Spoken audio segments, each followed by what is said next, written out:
Виле телеканалында хаберлер, студия Дельмаса Блакимова. Ассаляму алейкум, вешімдікі дақаға бөлі мәлімат.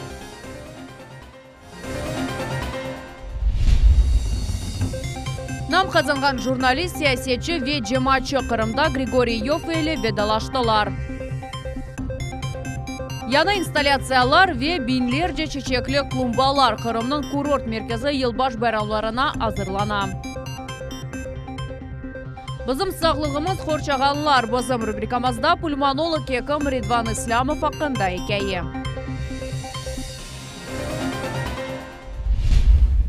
Қырым Григорий Йофейлі ведалашты Жұмхурия Жемат палатасының рейсі Қырым барының ғайви Илхам Бережесі кечелері геже вефат еті. Йофей 67 яшында еді. Бүгін Ребер Зенадаш Қырымның яны тарихында парлақ векелерден бірінен ведалашмақ үшін ярымаданын yüzlerce сакина келді. Мираси му бүтін карьерасы девамында çalışқан ағыр, ама тақдир белгеленген қарарды алмақ бина девлет шурасыны янында кечірілді. Подсказать или лучше сами? Иофе олмаған олса белкі Қырым бары да олмас еді. Егер Қырым бары олмаса еді, о Иофе олмас еді. Бұл инсан ақта енді дерсліклерде язарлар. Человека теряем, начинаем осознавать, то есть какая-то потеря, и понимать, какая его роль была в общем непосредственно вот в тех событиях, в тех процессах, которые происходили в республике. Могу сказать, что Григорий Адольфович был настоящим крымчанином, таким твердым характером, уверенный в своей правоте, знающий, как правильно доказать свою точку зрения. Қызыл кетен ұстунде Григорий Иофенің мүкефатлары. Олар чоқ. Янылардан борча гүнде садықлық дослық ордені Қырымда нам қазынған журналист унваны. Амма тақдир белгілейде дінішмелерінің темелжесіне орден тақмаға керекдегі еді. Мүкефатлар еріне оның шахсиетінің бұйыклігі малюмат ташы еді. Он был другом нашей семьи, другом моего брата.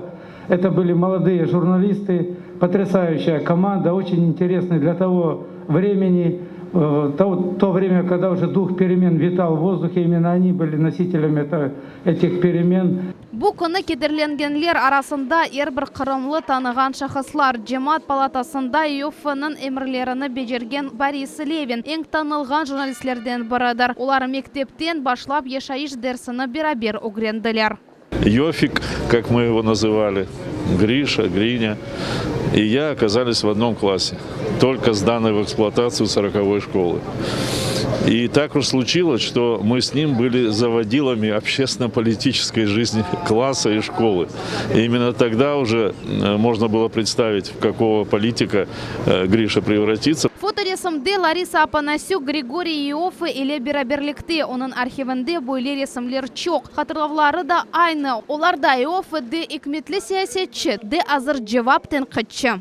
Я помню очень хорошо его статьи, еще в «Крымском комсомольце», когда он писал, правда, под псевдонимом, но все равно это были очень острые статьи на злобу дня, и которые помогали всем сориентироваться в этой жизни, куда идти, как действовать. Дженазеде адам ақтатек яқшы сөзлер айталар серек вақыт бойле сөзлер таби көруне. Григорий Иофе озы бойле лаф етейді. Бүгін оның ақтазинан дашлары, талебелері ве достлары бойле сесленелер. Он не просто друг, он как брат.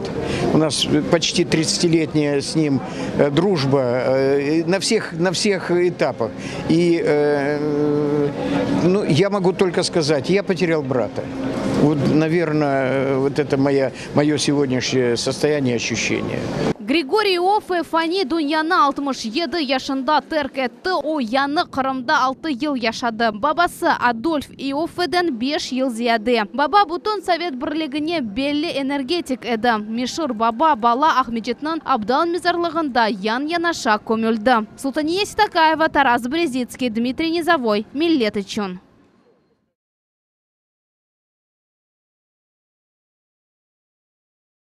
Қырымда грипп ве пневмония хасталықлары дарқалуының севиясы евелкі кібі арта. Бұқта коронавирус инфекциясы дарқалуының оғыны алу суалері бойынша оператив штабының топлашуында регионал ара Роспотребнадзор идаресінің ребері Наталья Пеньковская хабер етті.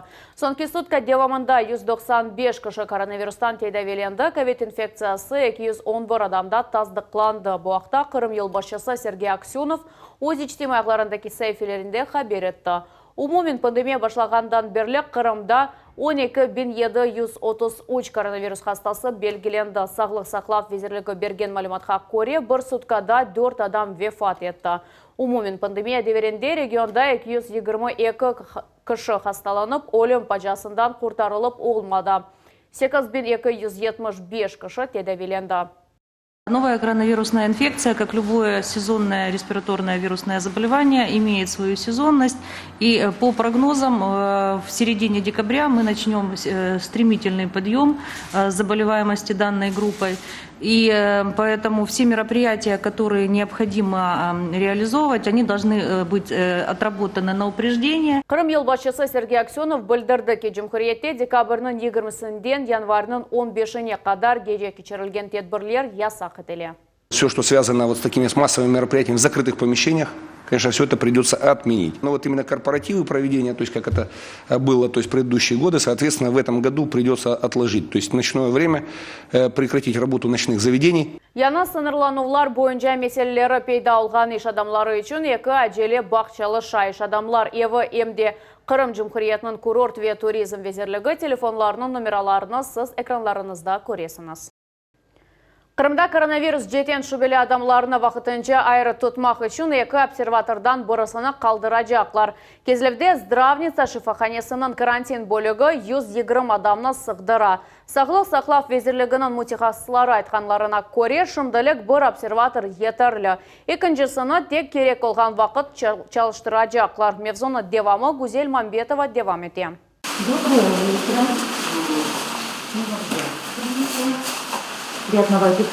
Обсерваторда саба эйтіліклерден велезетлі сабалықтан башлана. Эркес уч керелік sıcak ашнен темин етілі. Шифаханенің территориясы экі секторға бөлінген. Бірісі ратланғанлар үшін, екіншісі карантинде болынғанлар үшін. Бұл мұнда ратланған адамларының хавсызлығыны тәмин етті. Обсерватор айры экі қатлы бинада ерлеші. О ең чоқ 120 кішіні сығдыра. Номерлерде телевизорлар бар, интернетнен қоланмақта мүмкін. Медиками мы укомплектованы. Вот, у меня 22 номера по 5 мест. Вот, но при поступлении пациента учитывается, что это если семья, там 2 человека, все, больше к ним никого не подселяем. Вот, поэтому в пределах 60-70 человек у нас постоянно находится пациентов. Қырым сакелерінің сағлығыны ве алыны тібетжілер бригадасы көзеті. Олар эпидемияға қаршы мақсус корчала фурбаларны киіп, темиз зонадан кірлі зонаға кірелер. Мұнда болынған адамлар эпысы ось одаларында айры яшайлар. Бір-бірінен алақада болынмайлар. Сағлығы біраз бозылып башлағанынен хастанеге йоланылалар. Карантин зонасында бұтын ярымададан сакелер болуна. Мұнда оларны екімлер 14 күн девамында бақалар. Каждая смена меняется каждые 14 дней. В процессе заступления на вахту, в процессе работы и перед выходом, разумеется, мы сдаем 2 мазка на COVID-19. Работа предусматривает очень высокий уровень внимания и ответственности, особенно в медицине. Мы уделяем огромное внимание нашим пациентам, медицинскому наблюдению за их состоянием здоровья. Шифаханенің баш корпусында есе балалар ратланалар. Тәжірибелі екемлер, земаневи тәдәвилев базасы, незакетлі хадимлер. Шифаханені тамам бөле чизгілерден танылар. Мне очень нравится, классный массаж, воспитатели бомба, все просто классно. Здравница шифаханесі базасында коронавирус жеттен шубелі адамлар үшін обсерватор шымдылық Қырымда екене олacak. Региональ Роспотребнадзор идаресын ребері Наталья Пеньковская айтқанына көре керек олған вақыт Победа шифаханесінде дабыр обсерватор açılacak. Гузель Мамбетова, Максим Голубев, Миллет үшін Кезлев.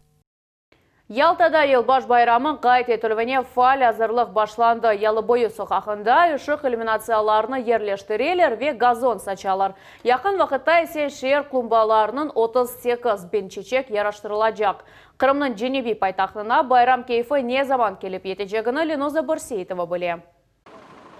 Қышта Қырымда зияде мерақлы табиат қуандыра вайсе ұшымеге бермей. Яқын вақытта Ялтаның ялы бойлары деңіз янында ерлешкен буюк елбаш масалына чеврележек. Ялы бойы соқағында иш қайнай монтаждылар елбаш атрибутикасыны ерлештірелер. Işық чадыры бутун ялы кенарына айдырылажак. Бұндан ғайры ренклері деңішкен фотозоналар ве аяз дедінің интерактив әві ерлештірілежек. Шер учнарат терегінен яраштырылажак. Две на набережной, одна центральная здесь на площади Ленина и вторая возле Арианды, вход на Приморский пляж.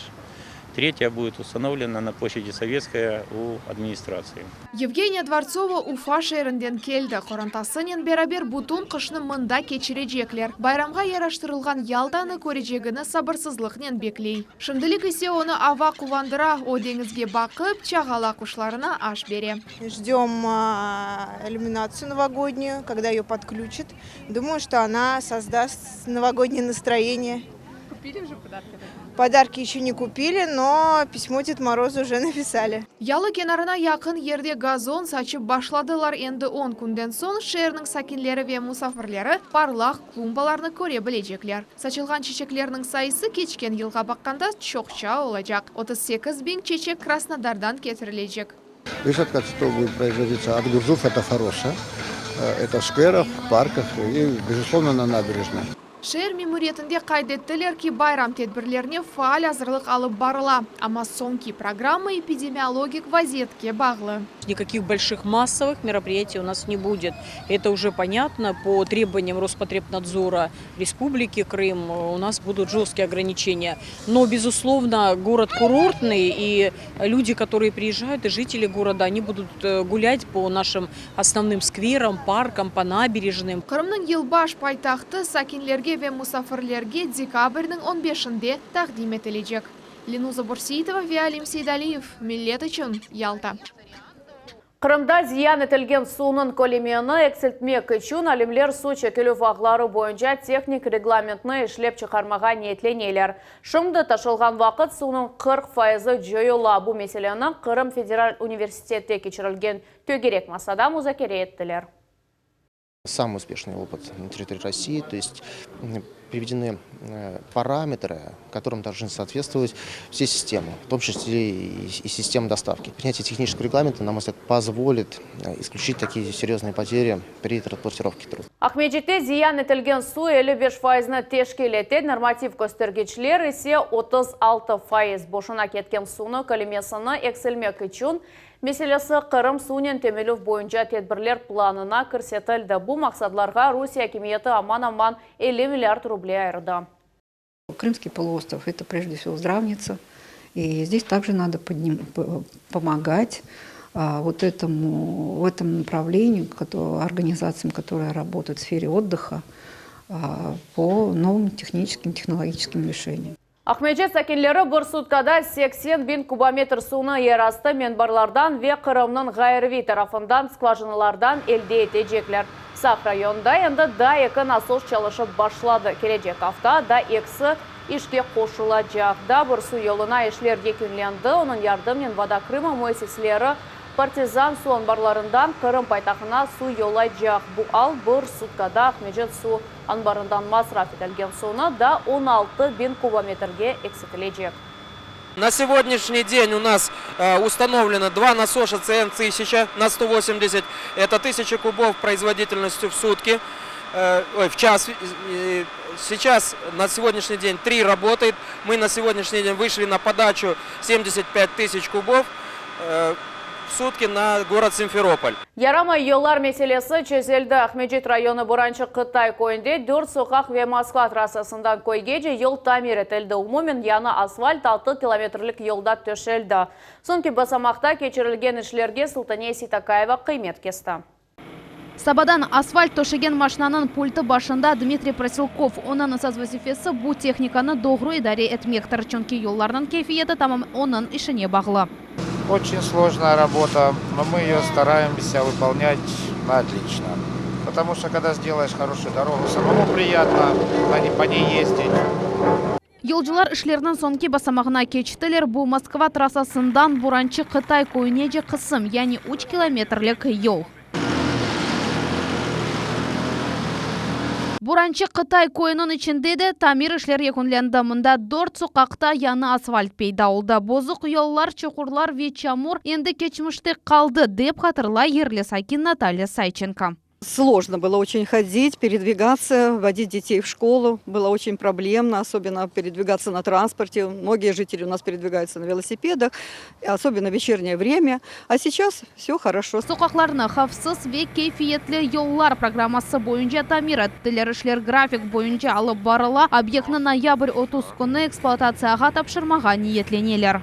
Недочеты были, но сейчас все устраняется и дорога становится краше и лучше. По улице Октябрьская порядка 6 миллионов и по этим двум улицам порядка 5 миллионов. Koyda 5 sokak tamir etilmegen qala memuriyet yol başçısı onlarının asfalt katını da 2 yıl devamında yanılamağa söz berdi. Sultaniye Istakayeva, San Ibragimov, Millet için Ahmedjit rayonu. Ahmedjit rayonun Kulçuk köyünde ekeni balabakçanın temeli tamir etildi. İşler alıp barılgan vakit kurucular zivarda çatlak taptılar. Binanın temeli oturup kalğanı belli oldu. Bu haqda Sabina Deniyeva'nın levhasını seyretiniz.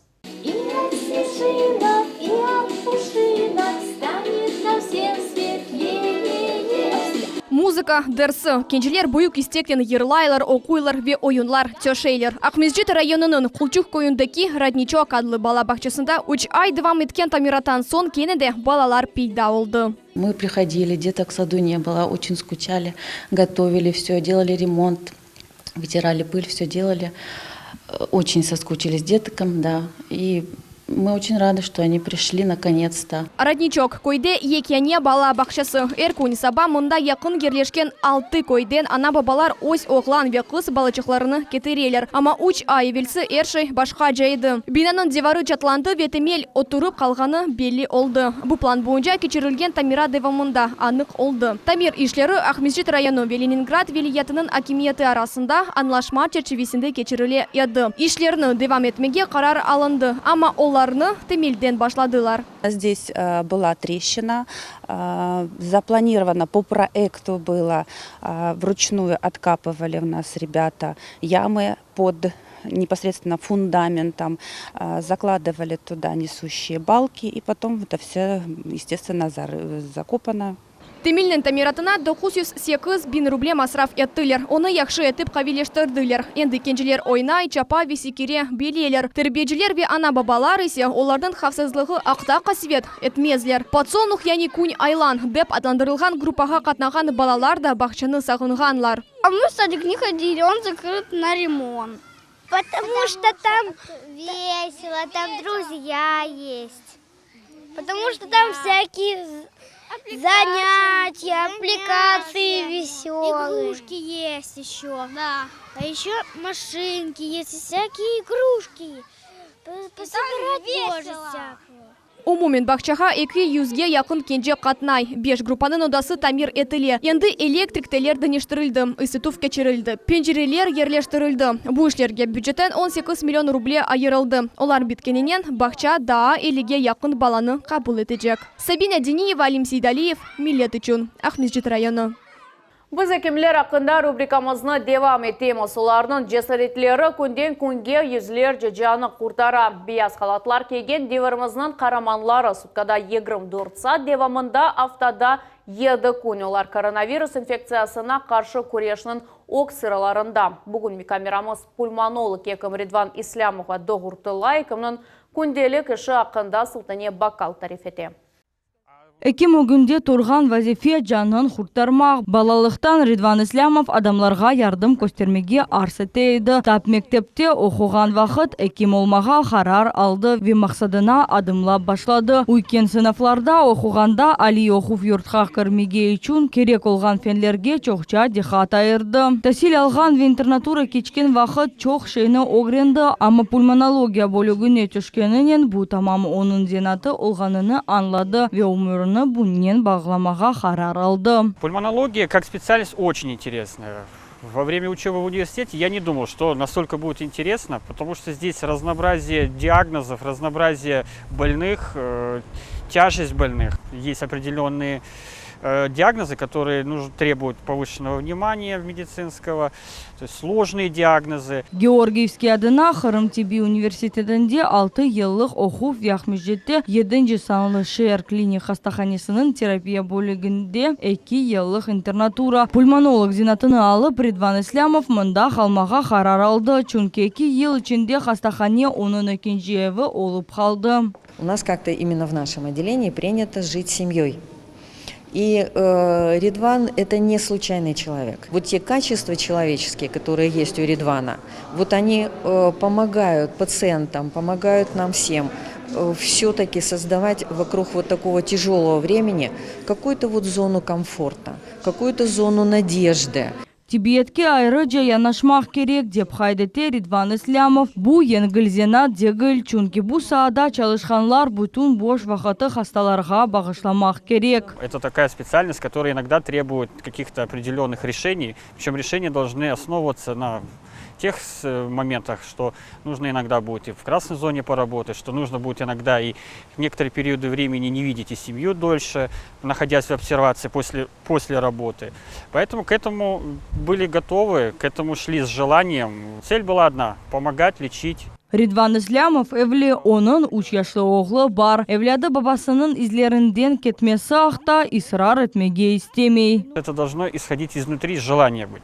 Если желание изнутри это все исходит, то, соответственно, специалист будет более-менее хороший. Соответственно, будет помогать достойно. А если заставлять, то толку этого не будет. Mesuliyetli ve maksatkar zinadaşlar Ридван Ислямов akta böyle sözler aytalar. В зоне практически всю смену, практически 12 часов. Вызвать его оттуда, как-то пообщаться практически невозможно. Объясняешь ему, что необходимо делать какие-то... Он сразу же решает эти проблемы. Все, которые возникают по ходу работы в тяжелые наши условия в красной зоне. Хорчалаған киімлер, бахилалар, холчақлар, көзлік ve респиратор. Bir hacdihada pulmonolog ekimar beyciге çevrili ve yuxma hastalığa karşı kureshni başlay. Sultaniye Bakala, Сан Ибрагимов, Millet üçün. Şimdiki dakikaga bu haberlerinin hepsi de gelecek yayınımızı kaçırmanız.